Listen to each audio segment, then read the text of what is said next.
लाहौर में खुदकुशी की कोशिश करने वाली तालिबा की हालत में काफ़ी बेहतरी आ गई है। तालिबा गुज़िश्ता 2 रोज़ से वेंटिलेटर और ऑक्सीजन सपोर्ट के बगैर सांस ले रही हैं।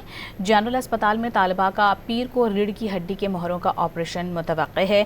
आपको बता रहे हैं, जनरल अस्पताल में तालिबा ज़ेरे इलाज है, जहाँ पर पीर को रीढ़ की हड्डी के मोहरों का ऑपरेशन किया जाएगा। मज़ीद जानते हैं, डॉन न्यूज़ के नुमाइंदे नौमान लियाकत हमारे साथ मौजूद हैं।